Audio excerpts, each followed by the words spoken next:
Hello everyone, आप सभी का फिर से स्वागत है। ये वर्ल्ड ज्योग्राफी एनसीईआरटी का डिस्कशन है। हमारा आज का टॉपिक है जनसंख्या वृद्धि एवं सिद्धांत, अध्याय 3 है। डिस्कशन को स्टार्ट करने से पहले मैं बता दूं, इसका पीडीएफ अवेलेबल है। अगर आपको पीडीएफ चाहिए तो Telegram channel, Telegram quiz group या चैनल के कम्युनिटी बॉक्स में जाइए, वहां पर इसके रिगार्डिंग में इंफॉर्मेशन को अपडेट कर दिया गया है। तो चलिए स्टार्ट करते हैं। सबसे पहले जनसंख्या वृद्धि के बारे में डिस्कस करेंगे। जनसंख्या वृद्धि किससे कहते हैं? तो एक निश्चित टाइम पीरियड के दौरान या एक निश्चित अवधि के दौरान किसी क्षेत्र के निवासियों की संख्या में होने वाले धनात्मक या ऋणात्मक परिवर्तन को जनसंख्या वृद्धि या पॉपुलेशन ग्रोथ कहते हैं। किसी निश्चित अवधि में निश्चित क्षेत्र के निवासियों की संख्या में अगर वृद्धि होती है तो इसे धनात्मक वृद्धि कहते हैं। इसके विपरीत जब निवासियों की संख्या में कमी आती है तो इसे ऋणात्मक वृद्धि कहते हैं। वर्तमान में विश्व के अधिकांश देशों, विशेषतः विकासशील देशों की जनसंख्या में धनात्मक वृद्धि हो रही है। विकासशील देशों की जो पॉपुलेशन है इसमें काफी ग्रोथ हो रहा है। दिन दुगनी रात चौगनी इनकी जनसंख्या बढ़ रही है। जनसंख्या के वृद्धि को निरपेक्ष आंकड़ों या प्रतिशत में व्यक्त किया जाता है। जनसंख्या वृद्धि की जो गणना है 10 वर्षों के अंतराल पर की जाती है। जनसंख्या वृद्धि संबंधी अध्ययनों में प्राय प्राकृतिक वृद्धि का मतलब कि जो प्राकृतिक वृद्धि है इसका प्रयोग किया जाता है, जो वास्तविक वृद्धि से भिन्न होती है। वास्तविक वृद्धि की गणना करते समय जनसंख्या के प्रवास का भी ध्यान रखा जाता है। तो प्राकृतिक वृद्धि क्या है और वास्तविक वृद्धि क्या है, किस तरह से इसको निकाला जाता है, इसके बारे में डिस्कस करेंगे। तो देखिए, सबसे पहले अगर बात करें तो जनसंख्या की प्राकृतिक वृद्धि क्या है।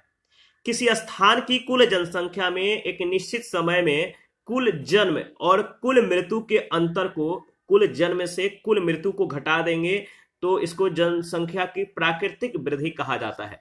यानी प्राकृतिक वृद्धि दर निकालने के लिए जन्म की कुल संख्या में से मृत्यु की कुल संख्या को घटाकर उसको जो है आरंभिक वर्ष के कुल संख्या से जो है जो पॉपुलेशन है इससे भाग देकर 100 से मल्टीप्लाई कर देंगे तो प्राकृतिक वृद्धि दर निकल आएगा।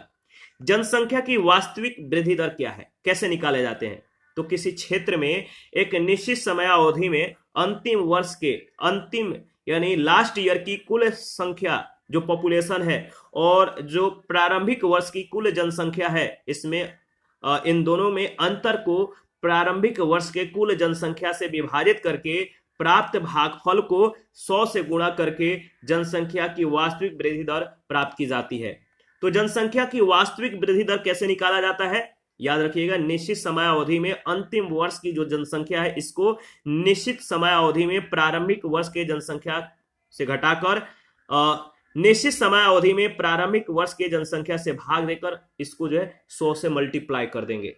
याद रखिएगा। इसके बाद अगर बात करें तो देखिए, अफ्रीका में जन्म दर और मृत्यु दर दोनों सबसे ज्यादा है, सर्वाधिक है, परंतु मृत्यु दर की अपेक्षा जन्म दर अधिक होने के कारण इस महाद्वीप में जनसंख्या वृद्धि की दर अन्य सभी महाद्वीपों में अधिक है। वर्ल्ड पॉपुलेशन प्रोस्पेक्टस 2022 के अनुसार, वर्ल्ड पॉपुलेशन प्रोस्पेक्टस 2022 के अनुसार 15 नवंबर 2022 को विश्व की जनसंख्या 8 अरब तक पहुंचने का अनुमान है। संयुक्त राष्ट्र के अनुसार वैश्विक जनसंख्या 2030 में लगभग 8.5 बिलियन, 2050 में 9.7 बिलियन और 2100 में जो है 10.4 बिलियन तक बढ़ने की संभावना है। 2022 में विश्व के 2 सर्वाधिक जनसंख्या वाले क्षेत्र पूर्वी व दक्षिण पूर्वी एशिया और मध्य व दक्षिण एशिया थे। पूर्वी व दक्षिण पूर्वी एशिया का जो मतलब की जनसंख्या है वो मतलब कि कितना का प्रतिनिधित्व करते हैं पूरी जनसंख्या का, तो 2.3 बिलियन यानी कुल जनसंख्या का 29%, और जो मध्य तथा दक्षिण एशिया का पॉपुलेशन है 2.1 बिलियन यानी कुल जनसंख्या का 26%। ये जनसंख्या जो है ये जो दोनों जनसंख्या है इन दोनों क्षेत्रों की जो जनसंख्या है ये पूरे मतलब कि कुल जनसंख्या का कितना कितना प्रतिशत प्रतिनिधित्व करते हैं, आपको ध्यान में रखना है। याद रखिएगा, 2037 तक मध्य और दक्षिण एशिया के विश्व में सर्वाधिक जनसंख्या वाला क्षेत्र बन जाने का अनुमान है। 2022 में चीन 1426 मिलियन के साथ विश्व का सर्वाधिक जनसंख्या वाला देश बना हुआ है। वहीं भारत जो है 1412 मिलियन आबादी के साथ दूसरे स्थान पर बना हुआ है। संयुक्त राष्ट्र के अनुमान के अनुसार अगर बात करें 2023 में भारत जो है चीन को पीछे छोड़ते हुए विश्व की सर्वाधिक जनसंख्या वाला देश बन जाएगा। 1950 के बाद पहली बार 2020 में वैश्विक विकास दर 1% प्रति वर्ष से कम हुई है। याद रखिएगा, इंपॉर्टेंट है। शीर्ष जनसंख्या वृद्धि दर वाले जो 5 देश हैं 2021 के डेटा के अनुसार कौन कौन से हैं, याद रखना है। शीर्ष जनसंख्या वृद्धि दर वाले 5 देश जो हैं, पहले स्थान पर अगर बात करें तो नाइजर है, इसके बाद मायोते है, युगांडा है, DR कांगो है और अंगोला है। न्यूनतम जनसंख्या वृद्धि दर वाले 5 जो देश हैं, पहला जो स्थान है मार्शल द्वीप समूह है, इसके बाद अमेरिकन सामोआ, इसके बाद सेंट मार्टिन फ्रांस, बोस्निया और हर्जगोविना, इसके बाद बुल्गारिया। याद रखिएगा। इसके बाद जनसंख्या परिवर्तन के जो घटक हैं इसके बारे में डिस्कस कर लेते हैं। तो देखिए, जनसंख्या परिवर्तन के जो घटक है, इससे पहले वाले सेशन में भी हम लोगों ने डिस्कस किया था, दोबारा से इसको रिवाइज कर लेते हैं। तो जनसंख्या परिवर्तन के जो घटक है, जन्म दर है, मृत्यु दर है और प्रवास है। तीनों ऐसे महत्वपूर्ण कारक हैं जो जनसंख्या वृद्धि या कमी की प्रवृत्ति को निर्धारित करते हैं। कौन कौन? जन्म दर, मृत्यु दर और प्रवास। बर्थ रेट जो है, जन्म दर जो है, एक कैलेंडर वर्ष में प्रति 1000 जनसंख्या के अनुपात में जन्मे जीवित शिशुओं की संख्या जो है जन्म दर कहलाती है।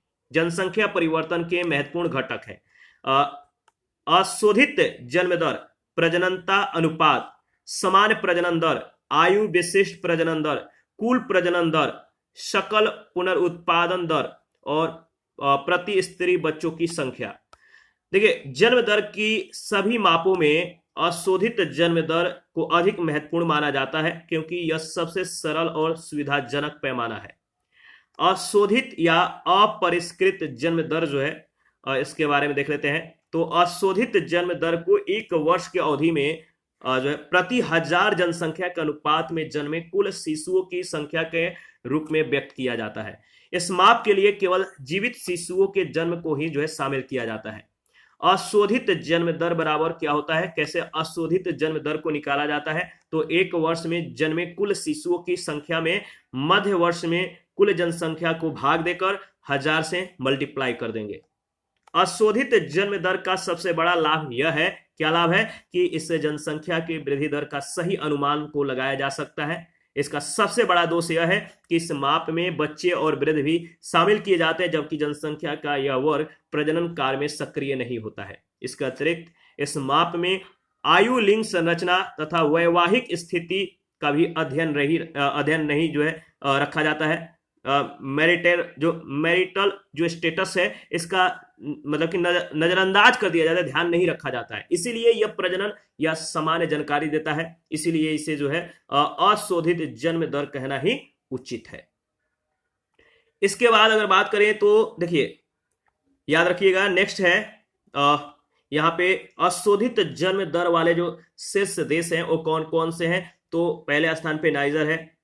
ये जो है प्रति 1000 व्यक्तियों पर जन्मे बच्चे हैं, तो नाइजर पहले स्थान पे है। इसके बाद सोमालिया, चाड और मध्य अफ्रीकी गणराज्य, इसके बाद भारत। उत्पादकता अनुपात या शिशु स्त्री अनुपात, फर्टिलिटी रेशियो या चाइल्ड वुमन रेशियो के बारे में अगर बात करें तो प्रजनन अनुपात किसी जनसंख्या में बच्चों की संख्या एवं प्रति 1000 स्त्रियों की संख्या के बीच का अनुपात है। देखिए, बच्चों की संख्या के अंतर्गत अगर बात करें तो 5 वर्ष से कम आयु के बच्चे सम्मिलित किए जाते हैं। तो बच्चों की संख्या वो कौन सी संख्या है? जिनकी उम्र 5 वर्ष या इससे कम है, इनको बच्चों की संख्या में सम्मिलित किया जाता है। और स्त्रियों की संख्या में केवल प्रजननशील आयु वर्ग यानी 15 से 49 वर्ष के स्त्रियों को ही शामिल किया जाता है। प्रजनन अनुपात कैसे निकालते हैं? तो 5 वर्ष से कम आयु के बच्चों की संख्या बटा प्रजनन आयु वर्ग के स्त्रियों की संख्या गुणे 1000। वर्ल्ड पॉपुलेशन प्रोस्पेक्टस 2021 के अनुसार 2021 में विश्व की जनसंख्या की औसत प्रजनन क्षमता 2.3 जन्म प्रति महिला थी। संपूर्ण जीवन काल में 1990 की तुलना में 5 जन्म प्रति महिला से घटकर 2050 में जो है वैश्विक जन्म दर 2.1 प्रति महिला पहुंच जाने का अनुमान है। तो जो 1990 में 5 जन्म प्रति महिला से घटकर क्या हो गया? पहले अगर बात करें 1990 की कंडीशन को देखें तो 5 जन्म प्रति महिला, ठीक है, और 2050 तक घटकर जो है 2.1 प्रति महिला तक पहुंचने का अनुमान है। 1972 में भारत की जनसंख्या का विकास दर 2.3% था, जो अब घटकर 1% से भी कम हो गया है। इस अवधि में प्रत्येक भारतीय महिला के अपने संपूर्ण जीवन काल में बच्चों की संख्या लगभग 5.4 से घटकर 2.1 से कम रह गई है। पहले बच्चों की मतलब कि पॉपुलेशन या जो जन्म दर है काफी हुआ करता था, लेकिन अब ये धीरे धीरे घट रहा है। तात्पर्य है कि भारत ने प्रतिस्थापन प्रजनन दर प्राप्त कर ली है, जिस दर पर एक जनसंख्या स्वयं को एक पीढ़ी से दूसरी पीढ़ी में बदल देती है। 2050 तक वैश्विक जनसंख्या में अनुपातिक वृद्धि का आधे से अधिक मात्र 8 देश, ये 8 देश कांगो लोकतांत्रिक गणराज्य है, मिस्र, Ethiopia, Bharat, Nigeria, Pakistan, Philippines, संयुक्त गणराज्य तंजानिया में केंद्रित होगा। सकल प्रजनन दर अगर बात करें तो सकल प्रजनन की न्यूनतम दर वाले जो देश हैं 2021 के डेटा के अनुसार पहले स्थान पे है हांगकांग, इसके बाद दक्षिण कोरिया, ब्रिटिश वर्जिन द्वीप समूह, सेंट बर्थलमे, वेटिकन सिटी और सिंगापुर। तो याद रखिएगा। इसके बाद अगर बात करें तो सकल प्रजनन की सर्वाधिक दर वाले जो 5 देश हैं, सकल प्रजनन की सर्वाधिक दर वाले 5 देश कौन कौन से हैं, तो यहां पे याद रखिएगा सकल प्रजनन दर प्रति महिला बच्चों की संख्या 2021 के डेटा के अनुसार। तो सकल प्रजनन की सर्वाधिक दर वाले जो 5 देश हैं, नाइजर है पहले स्थान पे, इसके बाद सोमालिया, चाड, लोकतांत्रिक गणराज्य कांगो और मध्य अफ्रीकी गणराज्य। इसके बाद सामान्य प्रजनन दर, जनरल फर्टिलिटी रेट के बारे में अगर बात करें तो सामान्य प्रजनन दर अशोधित जन्म दर का ही संशोधित रूप है। ठीक है, जो सामान्य प्रजनन दर है यह अशोधित जन्म दर का संशोधित रूप है, जिसमें प्रजनन आयु यानी 15 से 49 वर्ष वाले जो पॉपुलेशन है, प्रजनन आयु, ये प्रजनन आयु वाले वर्ग हैं, इनको प्रजनन आयु वाली प्रति 1000 स्त्रियों पर एक वर्ष में पैदा होने वाले जीवित बच्चों की संख्या के अनुपात के रूप में मापा जाता है। तो 15 से 49 वर्ष के जो आयु वाले जो पॉपुलेशन है, इनमें अगर बात करें तो प्रति 1000 स्त्रियों पर एक वर्ष में 1 ईयर में पैदा होने वाले या जन्म होने वाले जो जीवित बच्चों की संख्या है, इसके अनुपात के रूप में इन्हें मापा जाता है। सामान्य प्रजनन दर समस्त जनसंख्या को आधार न मान करके प्रजनन आयु वर्ग के स्त्रियों को आधार माना जाता है। तो इसका फॉर्मूला हो गया सामान्य प्रजनन दर बराबर एक वर्ष में कुल जीवित शिशुओं की संख्या बटा में मध्यम वर्ष के पुनरुत्पादक आयु वर्ग के स्त्रियों की संख्या में भाग देकर और 1000 से मल्टीप्लाई कर दिया जाएगा। आयु विशिष्ट प्रजनन दर ये क्या है, कैसे निकाला जाता है? आयु विशिष्ट प्रजनन दर का सुझाव जो है, या कह सकते हैं कि जो यह सुझाव जो है आयु विशिष्ट प्रजनन दर का किसने दिया, तो 1981 में जोन्स के द्वारा दिया गया था। यह जो है एक दिए हुए आयु वर्ग की प्रति 1000 स्त्रियों पर एक वर्ष की अवधि में उनके द्वारा जनित बच्चों का अनुपात है, जन्म दिए बच्चों का अनुपात है। यानी आयु विशिष्ट जन्म दर कैसे निकालना होता है, तो एक निश्चित आयु वर्ग के स्त्रियों के द्वारा कुल जन्मता, ठीक है, बटा में उस आयु वर्ग के स्त्रियों की कुल संख्या से भाग देकर और 1000 से मल्टीप्लाई कर देंगे। विशिष्ट आयु तथा लिंग मृत्यु दर एक प्रकार से एक विशेष आयु तथा लिंग वर्ग के अपरिष्कृत मृत्यु दर ही है। यह पृथक पृथक अलग अलग आयु और लिंग समूह के लिए मृत्यु का परिष्कृत मापन है। कुल उत्पादकता दर यानी टोटल फर्टिलिटी रेट के बारे में अगर बात करें तो यह मापन सबसे अधिक संवेदनशील और सबसे अधिक अर्थपूर्ण है। इसकी परिकल्पना करते समय आयु विशिष्ट जन्म दर को जोड़ दिया जाता है और फिर इसे आयु अंतर के वर्षों की संख्या से गुणा किया जाता है। संयुक्त राष्ट्र पॉपुलेशन डिवीजन के अनुसार यदि कुल प्रजनन दर 2.1 है तो इसका मतलब है कि माता पिता केवल स्वयं को प्रतिस्थापित कर रहे हैं, यानी 2 का स्थान ग्रहण करने के लिए 2 ही बच्चे हैं, अतः जनसंख्या में कोई वृद्धि नहीं होगी। इसके विपरीत यदि कुल प्रजनन दर 2.1 से कम होगी तो जनसंख्या में क्या होगी, याद रखिए जनसंख्या में कमी आएगी। मानक जन्म दर, इसके बारे में अगर बात करें तो मानक जन्म दर का परिकल्पना आयु विशिष्ट जन्म दर के सहायता से किया जाता है। मानक जन्म दर का जो परिकल्पना है या परिकलन है या इसकी जो गणना है आयु विशिष्ट जन्म दर के सहायता से किया जाता है। आयु विशिष्ट जन्म दर के सहायता से पहले प्रत्येक विशिष्ट आयु वर्ग की संभावित जन्म ज्ञात की जाती है। मतलब एक्सपेक्टेड जो बर्थ है इसको ज्ञात की जाती है। मानक जन्म दर प्रति 1000 जनसंख्या पर संभावित जन्म दर को कहते हैं, यानी जो मानक जन्म दर है प्रति 1000 पर जो संभावित जन्म दर है इसको कहते हैं, जिसमें संभावित जन्म दर आयु विशिष्ट जन्म दर के आधार पर ज्ञात की जाती है। इसके लिए प्रत्येक आयु वर्ग की अलग अलग जो है प्रत्याशित जन्मों में कुल जनसंख्या से भाग देकर परिणाम में जो है 1000 से गुणा किया जाता है। फॉर्मूला क्या है? तो मानक जन्म दर बराबर सभी आयु वर्ग के प्रत्याशित जन्मों का योग बटा कुल जनसंख्या गुणे 1000।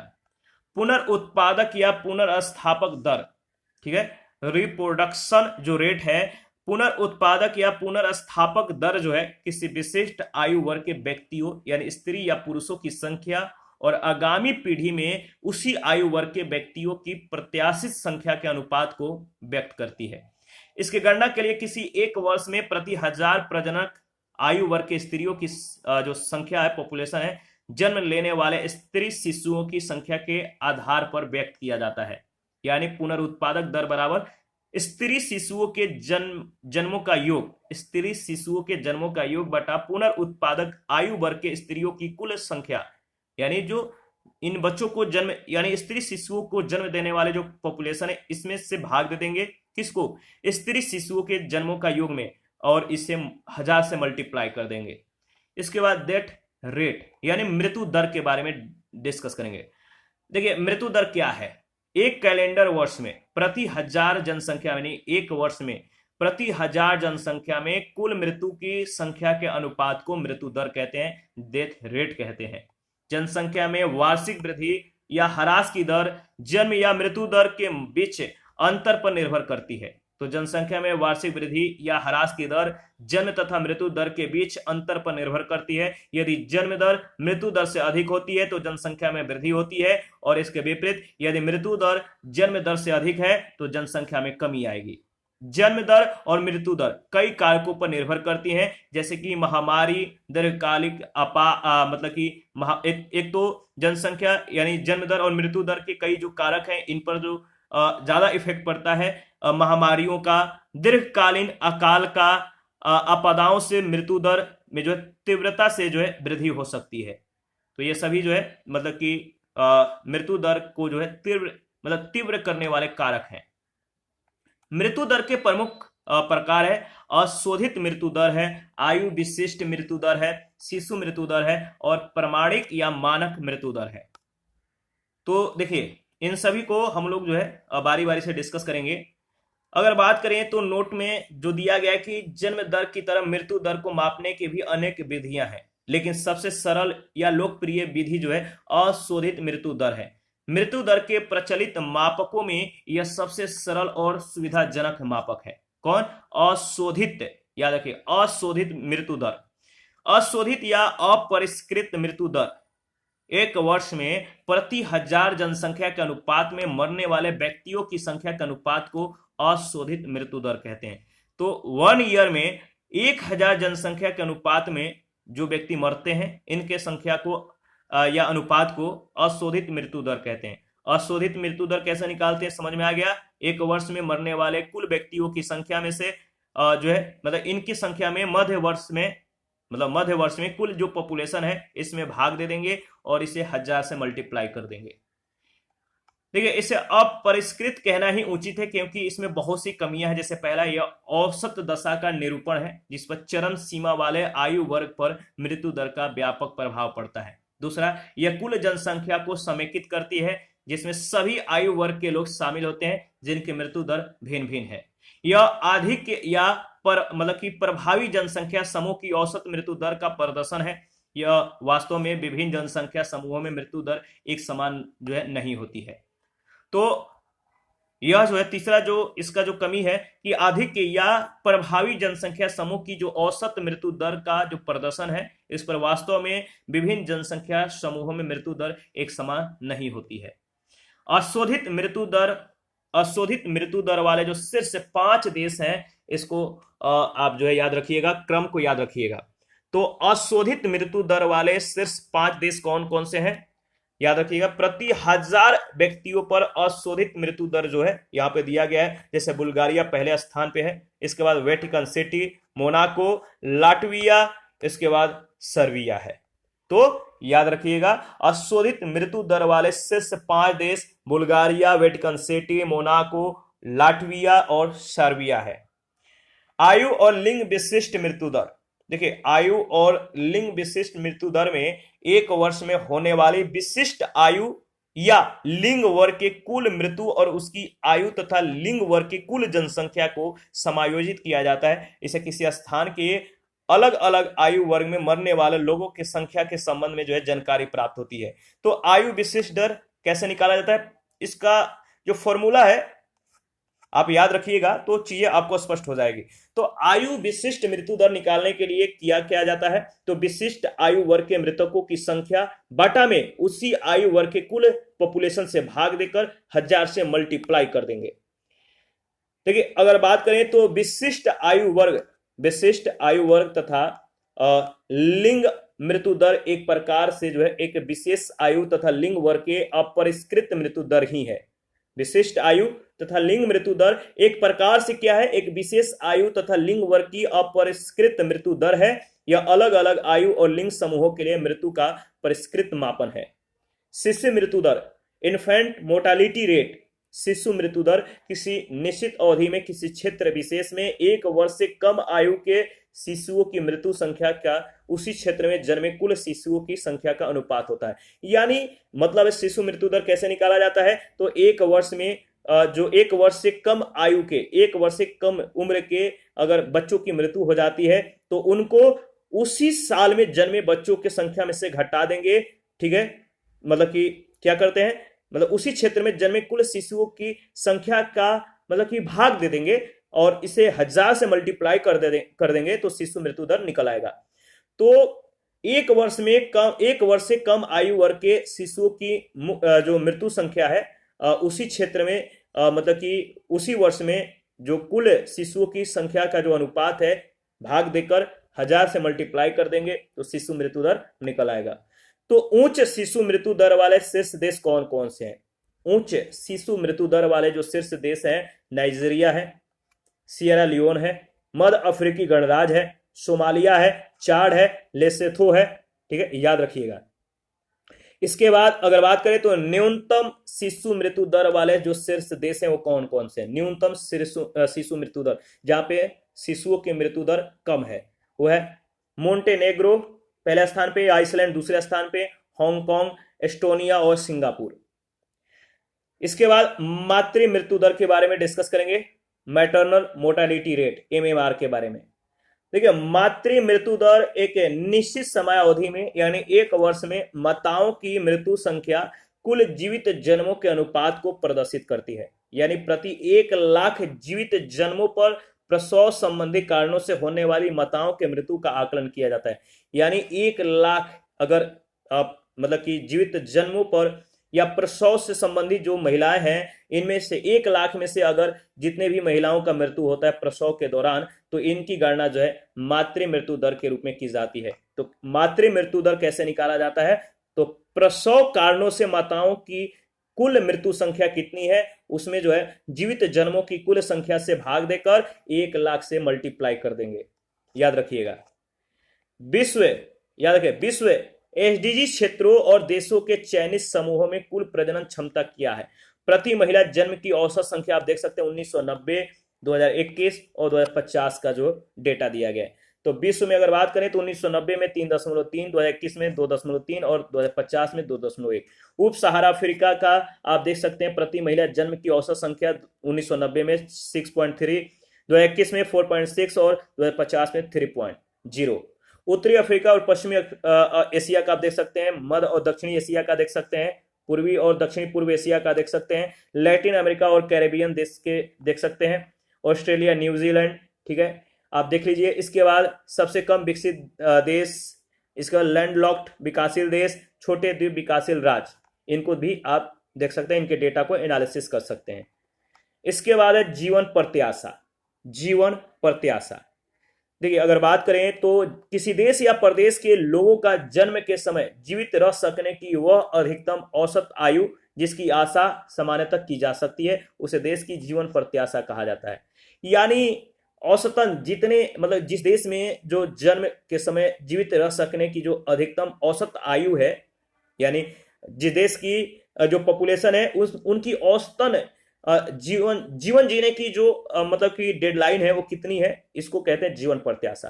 जैसे 60 से 65 वर्ष इस समय जो है मतलब कि लोग जीते हैं, तो जीवन प्रत्याशा जो है इस तरह से आकलित की जाती है। किसी देश या प्रदेश के लोगों की जीवन प्रत्याशा जो है मृत्यु दर मृत्यु के समय की आयु पर निर्भर करती है। बाल मृत्यु दर कम होने या मृत्यु के समय लोगों की आयु अधिक रहने पर जो है जीवन प्रत्याशा अधिक होगी। वर्ल्ड पॉपुलेशन प्रोस्पेक्टस 2021 के अनुसार वैश्विक स्तर पर जीवन प्रत्याशा 1990 की तुलना में 9 वर्ष के वृद्धि के साथ 2019 में 72.8 वर्ष पर पहुंच गई है। महिलाओं के लिए जन्म के समय जीवन प्रत्याशा पुरुषों के तुलना में वैश्विक स्तर पर 5.4 वर्ष अधिक है। यानी महिलाओं और पुरुषों के बीच जो है जीवन प्रत्याशा कितना है, तो महिलाओं का जीवन प्रत्याशा जो है यानी जीवन जीने की जो औसत आयु है 73.8 वर्ष और पुरुषों की 68.4 वर्ष। तो कोविड-19 महामारी के प्रभाव के कारण जन्म के समय वैश्विक जीवन प्रत्याशा 2021 में गिरकर 71 वर्ष हो गई है, जो 2019 में 72.8 से कम है। वर्तमान अनुमानों के अनुसार उत्तरजीविता में और सुधार के परिणाम स्वरूप विश्व स्तर पर औसत जीवन प्रत्याशा 2050 में लगभग 77.2 वर्ष होने की उम्मीद है। 2021 में सबसे कम विकसित देशों में वैश्विक औसत से पीछे जीवन प्रत्याशा 7 वर्ष से कम रह गई, जिसका कारण बड़े पैमाने पर लगातार उच्च स्तर के बच्चे और मृत्यु दर और कुछ देशों में हिंसा और संघर्षों तथा HIV महामारी के निरंतर प्रभाव है। याद रखिएगा। इसके बाद अगर बात करें तो सर्वाधिक पुरुष जीवन प्रत्याशा वाले जो देश हैं, कौन कौन से देश हैं? पहले स्थान पे मोनाको है, इसके बाद ऑस्ट्रेलिया, मकाओ, हांगकांग, स्विट्जरलैंड और जापान है। तो याद रखिएगा, सर्वाधिक पुरुष जीवन प्रत्याशा वाले जो देश हैं, यानी जहां पर जिस देश में पुरुषों की जीवन जीने की जो प्रत्याशा है काफी ज्यादा है, वो कौन कौन से देश हैं? मोनाको पहले स्थान पे आता है, इसके बाद ऑस्ट्रेलिया, मकाओ, इसके बाद हांगकांग, स्विट्जरलैंड, जापान। और सर्वाधिक महिला जीवन प्रत्याशा वाला जो देश है, पहले स्थान पे हांगकांग है, इसके बाद मकाओ है, जापान है, मोनाको है, दक्षिण कोरिया है और माल्टा है। याद रखिएगा। न्यूनतम पुरुष जीवन प्रत्याशा वाले देश कौन कौन से हैं? तो न्यूनतम पुरुष जीवन प्रत्याशा वाला जो देश है लेसेथो है, चाड है, मध्य अफ्रीकी गणराज्य है, नाइजीरिया है, सोमालिया है और एस्वातिनी है। इसके बाद भारत का भी आप देख सकते हैं 65.80 है। न्यूनतम महिला जीवन प्रत्याशा वाला जो देश है, अच्छा यहां पे आप भारत का भी डेटा को याद रखिएगा। जैसे सर्वाधिक पुरुष जीवन प्रत्याशा वाला जो देश है भारत का जो डेटा है, भारत में जीवन प्रत्याशा जो पुरुष जीवन प्रत्याशा जो मतलब कि रेट है वो कितना है? 67.2 वर्ष। और महिला जीवन प्रत्याशा वाला जो मतलब कि डेटा है भारत का वो है 68.90। देखिए देशों का भी क्रम याद रखिएगा, भारत का भी रैंक याद रखिएगा। जैसे न्यूनतम पुरुष जीवन प्रत्याशा वाले जो देश हैं कौन कौन से? लेसेथो है, चाड है, मध्य अफ्रीकी गणराज्य है, नाइजीरिया, सोमालिया है, एस्वातिनी है। और भारत का जो जीवन प्रत्याशा है जन्म के समय वह है 65.80। न्यूनतम महिला जीवन प्रत्याशा वाले जो देश हैं नाइजीरिया है, चाड है, लेसेथो है, मध्य अफ्रीकी गणराज्य है, दक्षिणी सूडान है, सोमालिया है। और भारत का जो जीवन प्रत्याशा है वो कितना है? 68.90। देखिए इस रिपोर्ट के अनुसार कुछ देशों की जनसंख्या प्रवृत्तियों पर अंतर्राष्ट्रीय प्रवास का महत्वपूर्ण प्रभाव पड़ रहा है। वर्ष 2000 और